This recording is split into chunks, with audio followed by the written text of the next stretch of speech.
আল্লাহর হাবিব সাল্লাল্লাহু আলাইহি ওয়াসাল্লাম বলেছেন, সাবআতু ইউযিল্লুহুমুল্লাহু ফি যিল্লিহি ইয়াওমা লা যিল্লা ইল্লা যিল্লুহু, ইমামুন আদিলুন ওয়া শাবুন নাশাআ ফি ইবাদাতিল্লাহ। আল্লাহর হাবিব বলেছেন, যেদিন কিয়ামতের কঠিন ময়দানে সূর্য মাথার উপরে চলে আসবে, সকলে যেন হাহাকার হয়ে যাবে, বিপদে আর্তনাদের চিৎকারে আকাশ বাতাস প্রকম্পিত হবে। সেদিন আল্লাহ তাআলা 7 শ্রেণীর মানুষকে আল্লাহর বিশেষ রহমতের গ্যালারিতে বসার জন্য আল্লাহ সুযোগ দান করবেন। আমরা গত জুমাহের মধ্যে আলোচনা করেছি, তার প্রথম প্রকার হচ্ছে ইমামুন আদিলুন, ন্যায় বিচারক। যারা বিচারকের দায়িত্ব পাওয়ার পর সৎ নিষ্ঠভাবে বিচার কার্য সম্পন্ন করবে, আল্লাহর হাবিব বলেছেন, আল্লাহ ওয়াদা করেছেন, তাদের জন্য আল্লাহ তাআলার বিশেষ নিয়ামতের ব্যবস্থা করবেন কিয়ামতের কঠিন ময়দানে। আজকে আমরা দ্বিতীয় প্রকার, যাদেরকে আল্লাহ তাআলা বিশেষ রহমতে অনুগ্রহের চাদরে ডাকিয়ে রাখবেন কিয়ামতের কঠিন ময়দানে, আল্লাহর হাবিব সাল্লাল্লাহু আলাইহি ওয়াসাল্লাম বলেছেন, তারা হচ্ছে ওয়াশাবুন নাশাআ ফি ইবাদাতিল্লাহ, অর্থাৎ এমন যুবক যে তার যৌবন কালটা আল্লাহর ইবাদতের মধ্যে কাটিয়েছে। আল্লাহর হাবিব বলেছেন, কিয়ামতের কঠিন ময়দানে আল্লাহ তাআলা ওই যুবককে আল্লাহর বিশেষ নিয়ামতের অন্তর্ভুক্ত করবেন, অর্থাৎ আরশে আজিমের নিচে ছায়া দান করবেন ইনশাআল্লাহ। সংক্ষিপ্ত সময়ের মধ্যে যুবকদের ইসলামের ভূমিকা কি, যুগে যুগে যুবকরা ইসলামের জন্য কি করেছে, বর্তমান যুবকের পরিস্থিতি কি, এবং আমরা যারা যুবক আছে আমাদের করণীয় কি, এই বিষয়ের উপর সংক্ষিপ্ত স্বরে কোরআন, হাদিস এবং ইতিহাস থেকে আপনাদের সামনে উপস্থাপন করার চেষ্টা করব। ওয়ামা আলাইনা ইল্লাল বালাগ। সম্মানিত প্রিয় উপস্থিতি, আল্লাহর হাবিব সাল্লাল্লাহু আলাইহি ওয়াসাল্লাম বলেছেন, ওয়াশাবুন নাশাআ ফি ইবাদাতিল্লাহ। শাবুন নাশা, ওই যুবক যে যুবক তার জীবনকে অতিবাহিত করেছে ফি ইবাদাতিল্লাহ, আল্লাহর ইবাদতের মধ্যে। এখন আমরা যুবক কাকে বলি?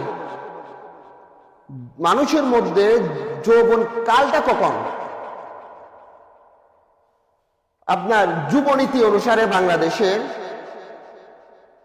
18 থেকে 40 বছর পর্যন্ত এই সময়টাকে একজন মানুষের যুব শক্তি হিসেবে গণনা করা হয়েছে, যৌবন কাল হিসেবে গণনা করা হয়েছে। আপনার 18 বছর থেকে 40 বছর পর্যন্ত। এখন ইসলামের মধ্যে এই যুবকের ভূমিকা কি?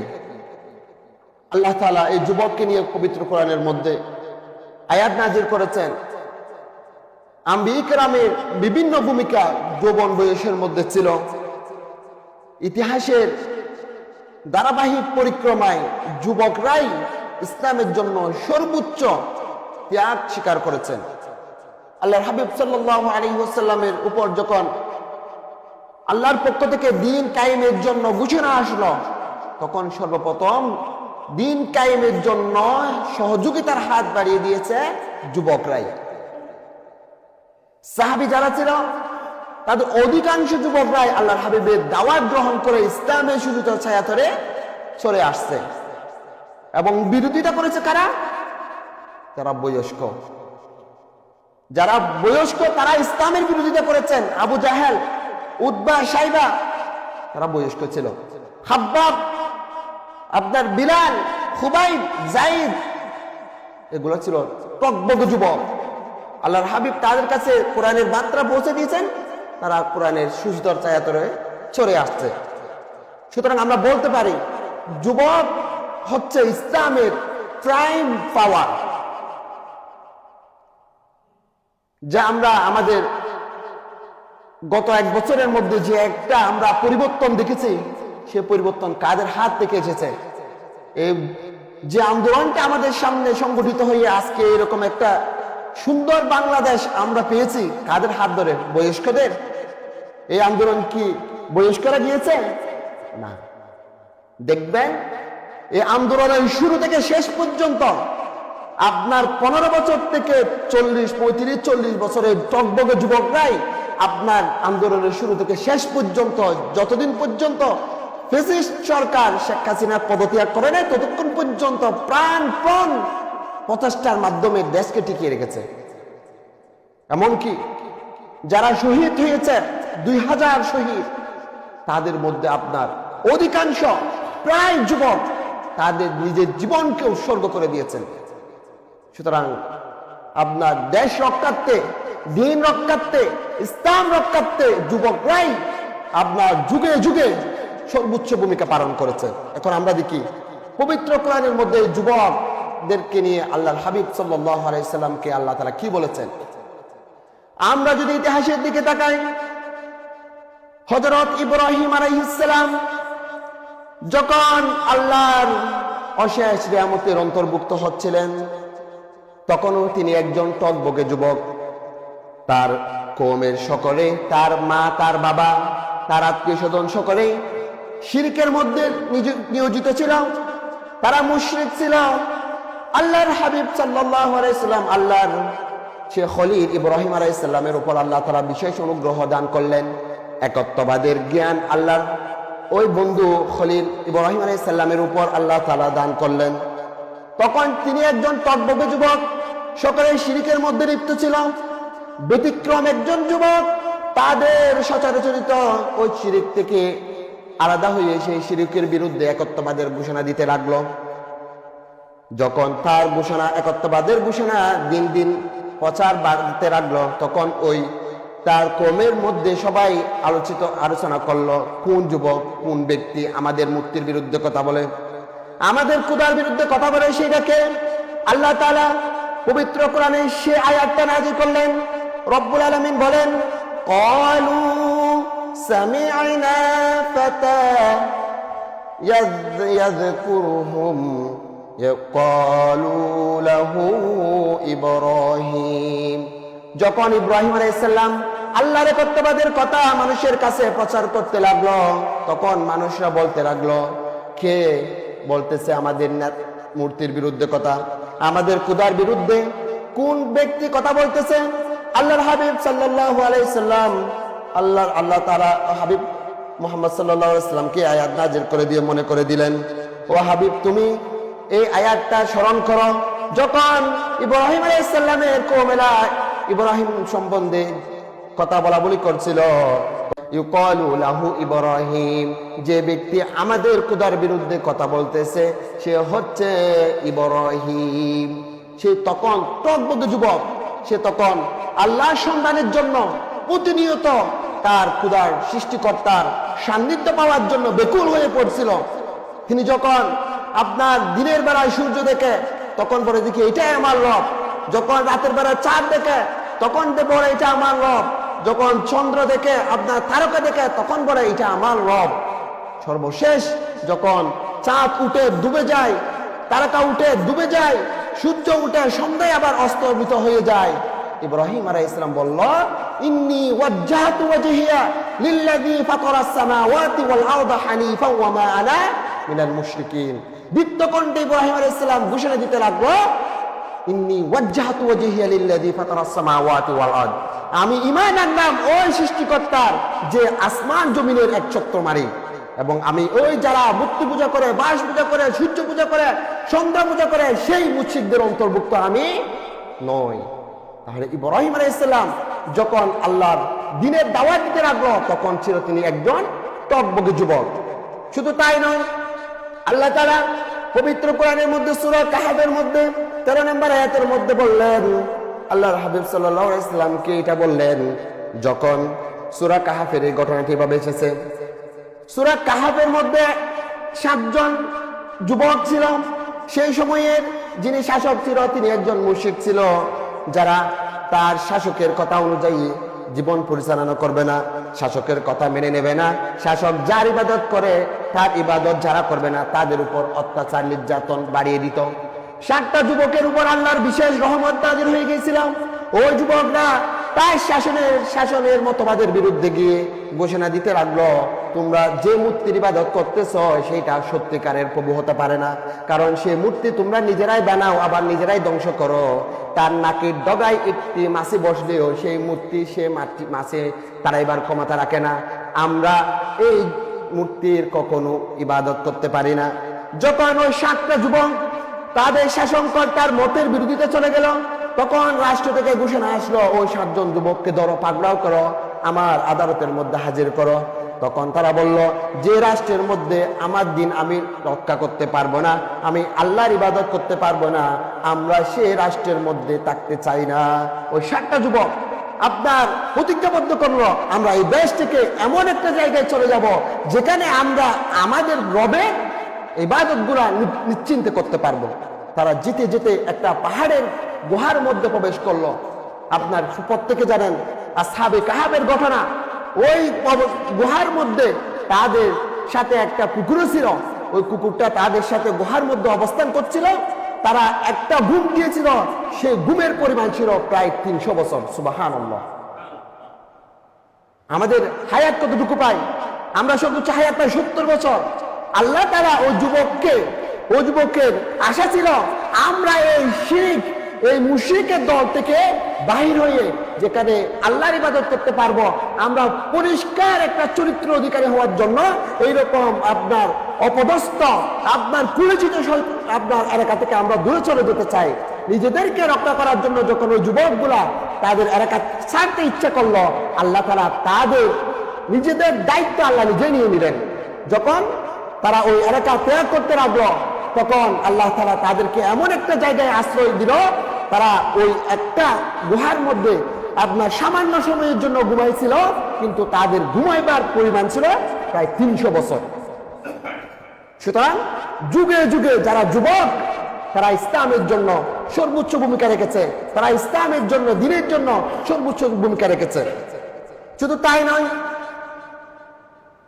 মানুষের জীবনের মধ্যে 3টি সময় আছে, যার মধ্যে একটা সময় আল্লাহর কাছে খুবই প্রিয়। মানুষের জীবনের মধ্যে যখন আমরা বিবেচনা করি, প্রথম সময় আছে শৈশবকাল। মানুষ প্রথমে শিশু থাকে, আপনার 12-13 বছর পর্যন্ত একটা ছেলের শৈশব জীবন গণনা করা হয়। যখন তার 15 বছর উপনীত হয়ে যখন সে যৌবনে পাড়ি দেবে, তখন যৌবনের সময়টা থাকে আপনার প্রায় 40 বছর 50 বছর পর্যন্ত। তাহলে এরপরে সর্বশেষ গিয়ে দাঁড়ায় তাদের বার্ধক্যের সময়। আল্লাহ তাআলা আল্লাহর হাবিবকে বলেছেন যে মানুষের শৈশব সময়কে আমি দেখব না, বার্ধক্যের সময়টাকে আমি দেখব না, আমি যে আপনার সুপ্রিম যে একটা টাইম, মানুষের যে একটা গুরুত্বপূর্ণ সময়, যৌবন সময়টাকে আমি কিয়ামতের দিন তার আমলনামার সামনে নিয়ে আসব। আবার দেখেন, আমাদের আপনার একজন যদি ব্যক্তি আপনার 70, 80, 90 বছর যদি সময় পায়, তাহলে আল্লাহ তাআলা যখন কিয়ামতের ময়দানে তার হিসাবগুলো নেবেন, সবচেয়ে বেশি গুরুত্ব দেবেন তার যৌবনের সময়টাকে। আপনার যারা শিশু আছে তাদের আমলনামা থেকে শৈশব সময়ে যত অপরাধ করে একটাও লেখা হয় না।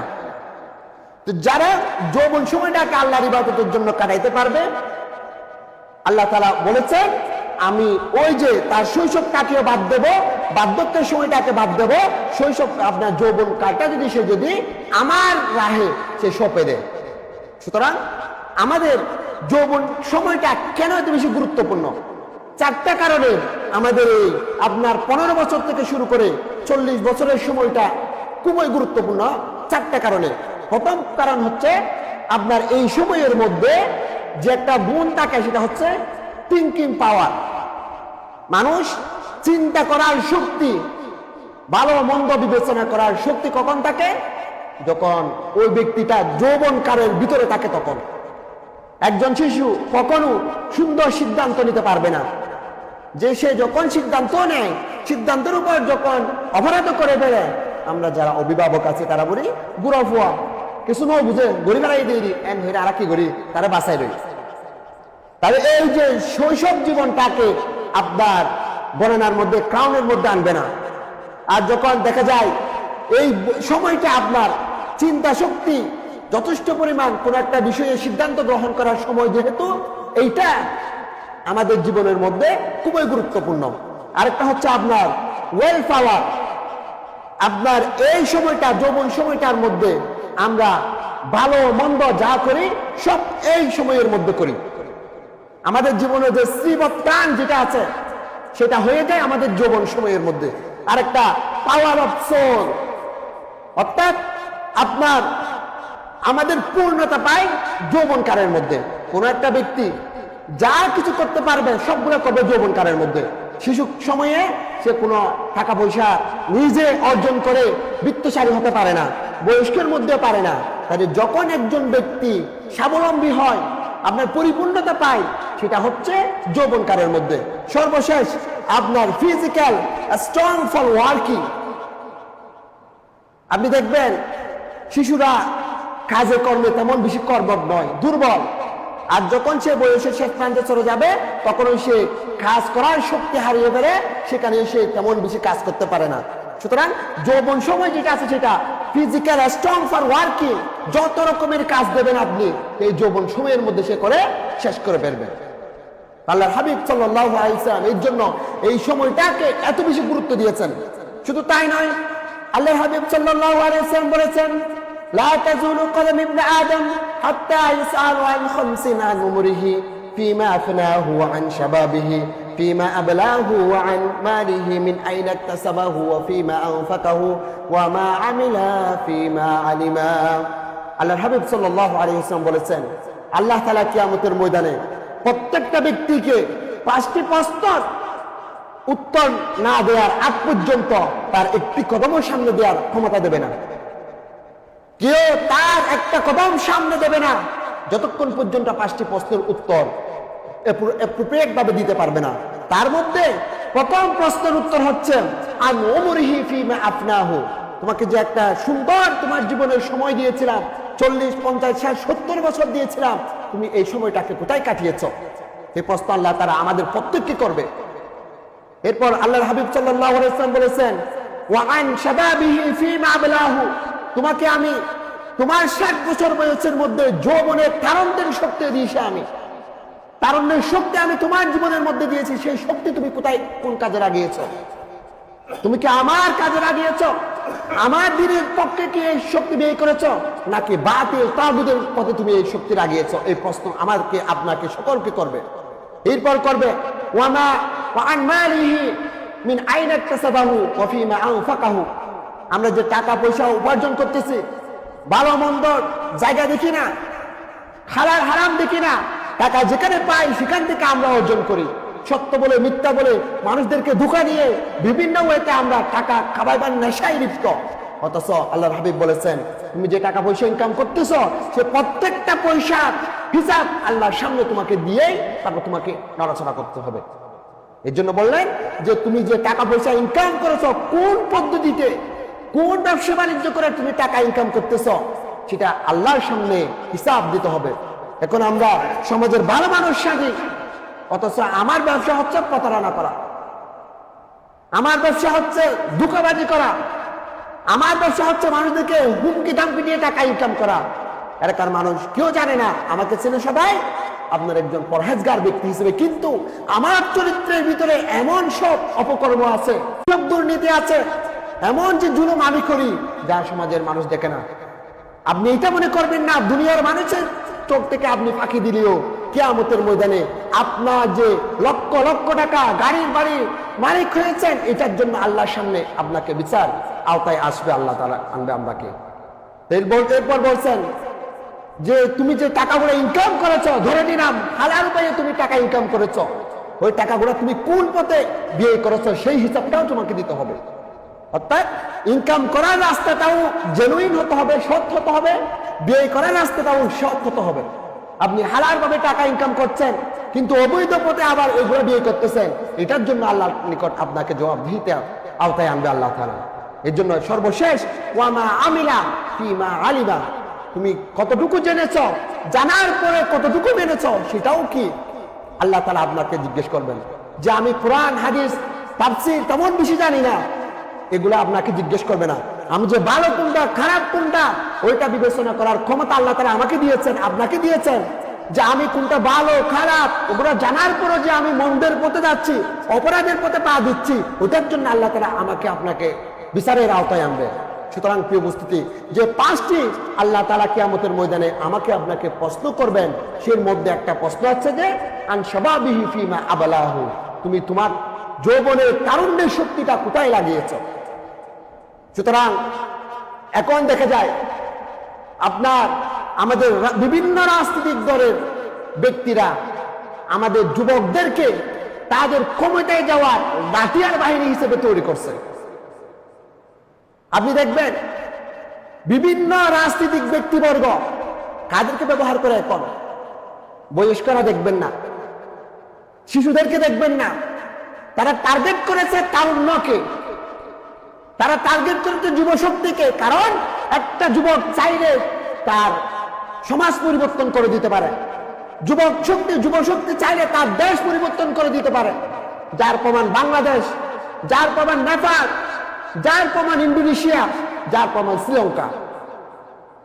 আপনার এখন আলহামদুলিল্লাহ অনেকটা পরিবর্তন হতে লাগলো। এখন যে উপদেষ্টা মন্ডলীতে যারা আছে তাদের মধ্যে আমাদের তারুণ্য শক্তি ঢুকে গেছে। আপনার বিগত কয়েকদিন আগে ইন্দোনেশিয়ার মধ্যে আপনার প্রধানমন্ত্রী নির্বাচিত হয়েছে, মাত্র একটা 25 বছরের টকবগে যুবক ইন্দোনেশিয়ার মতো আপনার এত বৃহৎ রাষ্ট্রের প্রধানমন্ত্রী রাষ্ট্র ক্ষমতা গ্রহণ করেছে। এখন আগের সে হাবিজাবি এই ক্ষমতা এখন আর নাই। এখন মানুষ চিন্তা শক্তি খুব বেশি ডেভেলপ করেছে মানুষের।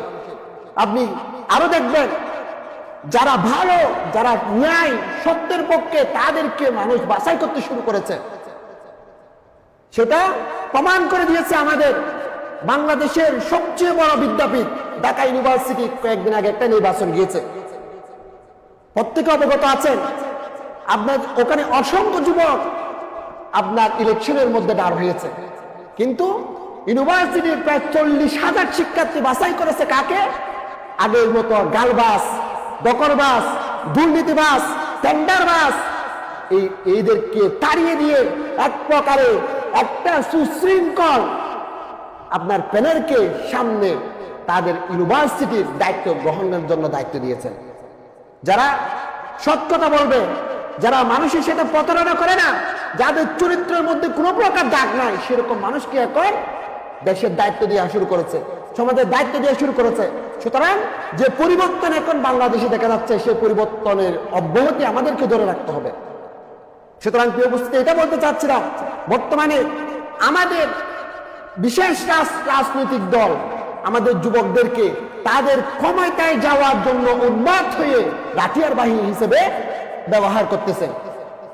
যে রাজনৈতিক দল তাদেরকে নামাজের কথা বলে না, তাদের নামাজ শিখায় না, তাদেরকে চরিত্র শিখায় না, যে রাজনৈতিক দল তাদেরকে আপনার দিনের পক্ষে আসার কথা বলে না, মৃত্যুর পরে যে জান্নাত আছে জাহান্নাম আছে এই কথাবার্তা বলে না, তারা বলে কি? তারা শুধু তাদেরকে শিখায় চাঁদাবাজি করা, টেন্ডারবাজি করা, মানুষের সাথে প্রতারণা করা, গলাবাজি করার এই শিক্ষাগুলো তারা দেয়। সুতরাং যুবকদের নিকট একটা প্রশ্ন, যে যুবকদেরকে তারা ব্যবহার করতেছে তাদেরকে তাদের নেতার নিকট একটা প্রশ্ন করা উচিত যে তোমরা যে আমাদেরকে তোমাদের নেতার পক্ষে স্লোগান দিতে বলো, তোমাদের বাবার পক্ষে স্লোগান দিতে বলো, যে আল্লাহ আমাকে সৃষ্টি করেছেন, আমার জীবনের মালিক যে আল্লাহ, আমার আসমান জমিনের মালিক যে আল্লাহ, একবার কেন আমার মুখ থেকে সে আল্লাহ স্লোগান কেন উঠে না? এটি প্রশ্ন কি জাগে না? আমার মুখ থেকে যদি আমার নেতার স্লোগান আসে, আমার জীবনের মালিক যে, আসমান জমিনের মালিক যে, তার স্লোগান কেন আমার মুখ থেকে বাহির হয় না? সুতরাং বুঝতে হবে আপনার তারা ওই তারুণ্যের শক্তিকে কাজে লাগিয়ে আপনার দেশের মধ্যে তারা একটা অরাজকতা, দেশকে ইসলাম বিদ্বেষী দেশ হিসেবে গঠন করার জন্য যুবকদেরকে লাঠিয়ার বাহিনী হিসেবে গ্রহণ করতেছে। শুধু তাই নয়, আপনার আমরা যারা যুবক আছি, আমরা যুবকরাই হচ্ছে আপনার খাব্বাবের উত্তরসূরি, আমরা যুবকরাই হচ্ছে বিলালের উত্তরসূরি, আমরা যুবকরাই হচ্ছে খালিদ বিন ওয়ালিদের উত্তরসূরি। আমরা সূর্য সেনের উত্তরসূরি নয়, আমরা রবীন্দ্রনাথের উত্তরসূরি নয়। আমাদের উত্তরসূরি হচ্ছে আমরা খান জাহানারি, আমাদের উত্তরসূরি হচ্ছে হাজী শরীয়তুল্লাহ, যারা যুবক বুঝেছে দিনের দাওয়াত দিতে গিয়ে তাদের টকবকে জীবনকে ইসলামের জন্য উৎসর্গ করে দিয়েছেন। তাদেরকে আমাদেরকে ফলো করা উচিত, তাদেরকে অনুসরণ করা উচিত। সুতরাং এই যে তারুণ্যের শক্তিকে যদি আমরা যদি ইসলামের চিন্তা ভাবনা যদি আপনার যদি উন্নত করতে পারি, পৃথিবীর কোনো শক্তি নাই আমাদের তারুণ্য শক্তিকে রাঙ্গা চোখ দিয়ে আমাদেরকে বয়কট করে তাদের নতুন একটা ক্ষমতায় আসতে কেউ আর পারবে না। তাহলে আমাদের যুবশক্তি যারা আছে তাদেরকে ঐক্যতার সাথে আপনার দিনের পথে কাজ চালিয়ে দিতে হবে। সুতরাং আমাদের ইতিহাস থেকে শিক্ষা নেওয়া উচিত। আল্লাহর হাবিব সাল্লাল্লাহু আলাইহি ওয়াসাল্লাম যখন মুতার যুদ্ধের জন্য সৈন্য পাঠাচ্ছিলেন, মুতার যুদ্ধ হয়েছিল আপনার রোমান সৈন্যদের বিরুদ্ধে। যখন আল্লাহর হাবিব সাল্লাল্লাহু আলাইহি ওয়াসাল্লাম মুতার যুদ্ধের জন্য প্রস্তুতি নিচ্ছিলেন, তখন ইসলামের পক্ষে সৈন্য ছিল মাত্র 3000 এবং রোমানদের সৈন্য ছিল 1 লক্ষ। আল্লাহর হাবিব সাল্লাল্লাহু আলাইহি ওয়াসাল্লাম সে যুদ্ধের মধ্যে অংশগ্রহণ করবে না। আল্লাহর হাবিব সাল্লাল্লাহু আলাইহি ওয়াসাল্লাম বললেন, ও আমার জায়েদ তুমি কোথায়? তখন জায়েদ রাদিয়াল্লাহু তাআলা আনহু বলল, লাব্বাইক ওয়া সাদাইক ইয়া রাসূলুল্লাহ, ইয়া রাসূলুল্লাহ আমি হাজির। তারপর বলল, এ জাফর তুমি কোথায়? তখন জাফর ইবনে আবু তালিব বলল, ইয়া রাসূলুল্লাহ লাব্বাইক ওয়া সাদাইক। এরপর বলল, এ আব্দুল্লাহ ইবনে রাওয়াহা তুমি কোথায়? আব্দুল্লাহ ইবনে রাওয়াহা বলল, লাব্বাইক ওয়া সাদাইক। তখন তাদেরকে সামনে রেখে বলল, এই মুতার যুদ্ধের জন্য তোমরা 3 জনের সেনাপতি হিসেবে নিযুক্ত। আচ্ছা, একটা দলের একটা যুদ্ধ পরিচালনার জন্য সেনাপতি কয়জন লাগে? 1 জন। একটা যুদ্ধ পরিচালনা করার জন্য 1 জন সেনাপতি যথেষ্ট। কিন্তু আল্লাহর হাবিব সাল্লাল্লাহু আলাইহি ওয়াসাল্লাম সেই মুতার যুদ্ধের জন্য আপনার প্রথমে জায়েদ রাদিয়াল্লাহু তাআলা আনহুকে সেনাপতির দায়িত্ব দিলেন, তারপর আপনার হযরত জাফর রাদিয়াল্লাহু তাআলা আনহুকে সেনাপতির দায়িত্ব দিলেন, এরপর আবার আব্দুল্লাহ ইবনে রাওয়াহাকে আপনার সেনাপতির দায়িত্ব দিলেন। কারণ কি? তখন সর্বশেষ গিয়ে আল্লাহর হাবিব সাল্লাল্লাহু আলাইহি ওয়াসাল্লাম বলল, হে জায়েদ, হে জাফর, তোমরা যদি শহীদ হয়ে যাও, তোমরা 3 জনই যদি শহীদ হয়ে যাও, তোমাদের মাঠের মধ্যে যে একজন থাকবে তাদের মধ্যে আরেকজনকে তোমরা সেনাপতির দায়িত্ব গ্রহণ করাবে। সুবহানাল্লাহ। সুতরাং তারা প্রত্যেকে 3 জনেই জেনে গিয়েছিল এই যুদ্ধের ময়দান আমাদের জন্য শহীদ হওয়ার জন্য অপেক্ষা করতেছে। অর্থাৎ সর্বপ্রথম জায়েদ রাদিয়াল্লাহু তাআলা আনহু শহীদ হয়ে যাবেন, আপনার জাফর রাদিয়াল্লাহু তাআলা আনহু শহীদ হয়ে যাবেন, এরপর আব্দুল্লাহ ইবনে রাওয়াহা শহীদ হয়ে যাবেন। তাদেরকে বলল, তোমরা যাও বাসা থেকে বিদায় নিয়ে আসো। তখন হযরত জায়েদ রাদিয়াল্লাহু তাআলা আনহু বলল, ইয়া রাসূলুল্লাহ আমার পিতা তো আপনি, আমার মা তো আয়েশা, আপনার কাছ থেকে আমি বিদায় গ্রহণ করতেছি। হযরত জায়েদ রাদিয়াল্লাহু তাআলা আনহু রাসূল সাল্লাল্লাহু আলাইহি ওয়াসাল্লামের কাছ থেকে বিদায় নিলেন, মা আয়েশা সিদ্দিকা রাদিয়াল্লাহু তাআলা আনহা থেকে আপনার বিদায় নিলেন। এরপর হযরত জাফর রাদিয়াল্লাহু তাআলা আনহু বাসায় গেলেন। যাওয়ার পর তার স্ত্রীকে বলল, ও আমার বিবি, আল্লাহর নবী সাল্লাল্লাহু আলাইহি ওয়াসাল্লাম আমাদের জন্য আমাদেরকে মুতার যুদ্ধের সেনাপতি হিসেবে নিযুক্ত করেছেন। সুতরাং আমরা বুঝতে পেরেছি আল্লাহর হাবিব সাল্লাল্লাহু আলাইহি ওয়াসাল্লাম আমাদেরকে ঘোষণা দিয়েছেন এই যুদ্ধের মধ্যে আমরা শহীদ হয়ে যাব। আল্লাহর হাবিব সাল্লাল্লাহু আলাইহি ওয়াসাল্লাম যদি অনুমতি না দিত আমি এই ঘরে আসতাম না। আল্লাহর নবী সাল্লাল্লাহু আলাইহি ওয়াসাল্লাম অনুমতি দিয়েছেন, যাও তোমরা বাসা থেকে বিদায় নিয়ে আসো। তখন জাফর রাদিয়াল্লাহু তাআলা আনহুর স্ত্রী বলল, যেহেতু আল্লাহর হাবিব সাল্লাল্লাহু আলাইহি ওয়াসাল্লাম আপনাদেরকে সিলেক্ট করেছেন, এখানে আমার আর বাধা দেওয়ার কোনো সুযোগ নাই। তখন তিনি জাফরের স্ত্রী 2 হাত তুলে দোয়া করতে লাগলো, ইয়া রাব্বাল আলামিন, আমি এতটুকু দোয়া করি আমার স্বামী যখন মুতার প্রান্তে যাবে সেখান থেকে তাকে গাজী হিসেবে ফিরে আনিও। যুদ্ধে যাবে ঠিক আছে, কিন্তু গাজী হিসেবে ফিরে আনিও। আল্লাহু তাআলা আনহু তার তরবারিটা বাহির করে মৃদু আঘাত করে তার হাতে বলল, ও আমার প্রিয়তমা স্ত্রী, তুমি এই দোয়া করিও না। যেখানে আল্লাহ নবী সাল্লাল্লাহু আলাইহি ওয়াসাল্লাম আমার নাম 2 নম্বরে ঘোষণা করলেন, তার আগে একজন শহীদ হয়ে যাবে, তারপরে একজন শহীদ হয়ে যাবে, আমি যাবো আর এই যুদ্ধের ময়দান থেকে ফিরে আসতে পারবো না। সুতরাং আপনার গড়াকাটা কবুতরের মতো করে তার স্ত্রী চটপট করতে লাগলো।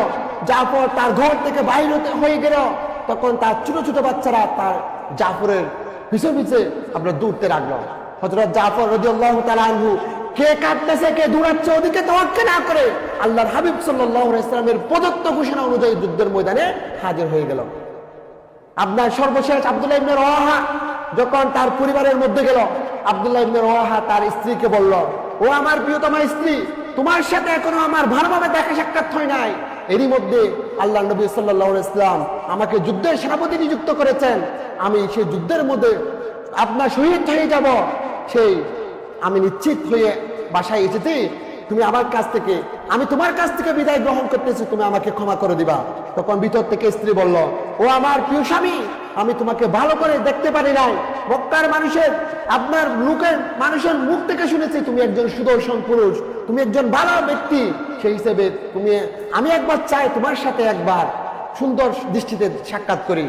তখন জাফর রাদিয়াল্লাহু তাআলা হযরত আব্দুল্লাহ ইবনে রওয়াহা রাদিয়াল্লাহু তাআলা বলল, না, আমি যদি এখন তোমার সাথে সাক্ষাৎ করি, তোমার প্রতি আমার আদর মোহাব্বত ভালোবাসাটা বেড়ে যাবে, যার কারণে আমার যুদ্ধের ময়দানে যাওয়াটা বাধা হয়ে দাঁড়াবে। তখন আব্দুল্লাহ ইবনে রওয়াহার স্ত্রী বলল, ও আমার স্বামী, না, আমি কখনোই তোমাকে বাধা দেব না, আমি আটকে রাখবো না, আমি শুধু চাই তোমার ওই যে সুন্দর মায়াবী মুখটা এমন ভাবে দেখে নিতে চাই যাতে আপনার জান্নাতের মধ্যে তোমাকে দেখার সাথে সাথে যে তুমি যে আমার স্বামী সেটা যেন আমি মনে রাখতে পারি। তখন হযরত আব্দুল্লাহ ইবনে রওয়াহা বলল, ও আমার প্রিয়তমা স্ত্রী, তোমার ইচ্ছা যদি সেটা হয় জান্নাতে আমার সাথে মিলিত হওয়ার, তাহলে আমার এখন এখানে সাক্ষাৎ করার কোনো প্রয়োজন নাই, যে আল্লাহর উদ্দেশ্যে আমি আমার জীবনকে বিলিয়ে দেওয়ার জন্য যাচ্ছি, আমাকে এবং তোমাকে আপনার জান্নাতের মধ্যে সে আল্লাহ একত্রিত করাবেন। সুবহানাল্লাহ। সম্মানিত প্রিয় উপস্থিতি, এর জন্য বললাম হযরত যায়েদ রাদিয়াল্লাহু তাআলা আনহু তখন বয়স ছিল মাত্র 19 বছর। যখন আল্লাহর হাবিব সাল্লাল্লাহু আলাইহি ওয়াসাল্লাম তাকে সেনাপতির দায়িত্ব দিয়েছিলেন, তখন তার বয়স ছিল 19 বছর। হযরত জাফর রাদিয়াল্লাহু তাআলা ছিলেন টকবকে যুবক। আপনার হযরত আব্দুল্লাহ ইবনে রওয়াহা মাত্র বিয়ে করেছেন। তাহলে ইসলামের আপনার ইতিহাসের মধ্যে যত বিপ্লব ঘটেছে, প্রত্যেকটা বিপ্লব তারুণ্যের শক্তির মাধ্যমে অর্জন হয়েছে।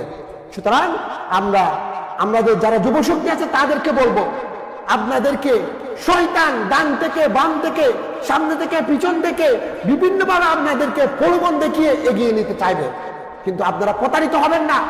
আপনাদের জীবনের আপনাদের সময়ের মূল্য আছে, যেটা বললাম, আপনাদেরকে লাঠিয়ার বাহিনী হিসেবে ব্যবহার করে একটা নির্দিষ্ট দল, একটা নির্দিষ্ট গোষ্ঠী তারা ক্ষমতায় যাওয়ার জন্য চেষ্টা করতেছে।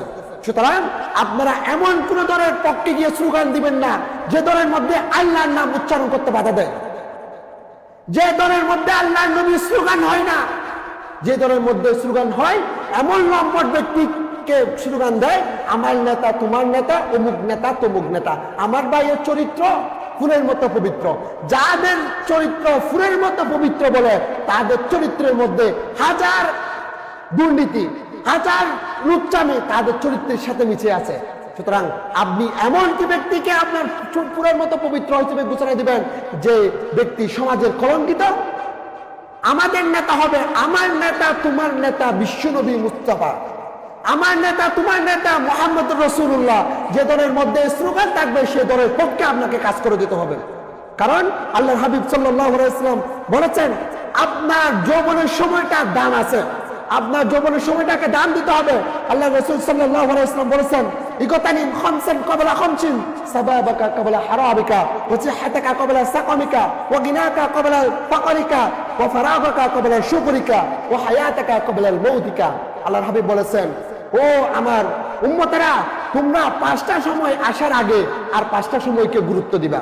প্রথমত আপনার শাবাবাকা ক্বাবলা হারামিকা, বয়স্ক হওয়ার আগে তোমরা তোমাদের যৌবন শক্তিটাকে গুরুত্ব দাও, তোমরা তোমাদের তারুণ্যকে গুরুত্ব দাও বৃদ্ধ হওয়ার আগে। এরপর বলেছেন, অসুস্থ হওয়ার আগে সুস্থ সময়টাকে তোমরা গুরুত্ব দাও। এরপর বললেন, ও ঘৃণাটা কবলেন ফকরিকা, আপনার দরিদ্র আসার আগে ছচ্ছরটার সময়টাকে গুরুত্ব দাও। এরপর বললেন, ও ফারাগাকা কবলেন সুগুরিকা, ব্যস্ত হওয়ার আগে আপনার ফ্রি সময়টাকে তুমি গুরুত্ব দাও। সর্বশেষ, ও হায়াতাকা কবলাল মৌতিকা, মৃত্যু আসার আগে তোমাদের জীবনটাকে তোমরা গুরুত্ব দিতে শিখো। সুতরাং কোরআনের মধ্যে আল্লাহ সুবহানাহু ওয়া তাআলা এই তারুণ্যের শক্তিকে তারুণ্যের শক্তিকে ইসলামের কাজে কাটার জন্য খুবই উৎসাহিত করেছেন। আল্লাহর হাবিব সাল্লাল্লাহু আলাইহি ওয়াসাল্লামও এই তারুণ্যের শক্তিকে কাজে লাগিয়ে দিনের পথে এগিয়ে যাওয়ার জন্য উৎসাহিত করেছেন। আমরা চেষ্টা করব ইনশাআল্লাহ আগামীতে আমাদের এই তারুণ্য শক্তিকে কেউ সিরিমিনি করাইতে পারবে না। আমরা থাকবো কোরআনের পক্ষে, আমাদের স্লোগান হবে আল্লাহর পক্ষে, আমাদের স্লোগান হবে রাসূলের পক্ষে, আমাদের স্লোগান হবে কোরআনের পক্ষে। যে দলের মধ্যে, যে মতের মধ্যে আল্লাহর পক্ষে স্লোগান দেওয়া যাবে না, সেই দলকে আমাদের হতে পারে? যে দলের মধ্যে আল্লাহর নবীর নাম দূষিত হয় না, সেই দলকে আমাদের হতে পারে? যে দলের মধ্যে কোরআন অনুযায়ী দেশ শাসিত হবে, সে স্লোগান হয় না, সে দলকে আমাদের হতে পারে? তাহলে ইনশাআল্লাহ আগামীতে আমরা কোরআনের পক্ষে এগিয়ে যাব, তারুণ্যের শক্তিকে আমরা কোরআনের রঙে রঙ্গিত করব। আল্লাহ তাআলা আমাদের সকলকে তারুণ্যের শক্তিকে কোরআনের রঙে রঙ্গিত করার তৌফিক দান করুক। ওয়া মা আলাইনা ইল্লাল বালাগ। আসসালামু আলাইকুম ওয়া রাহমাতুল্লাহি ওয়া বারাকাতুহু।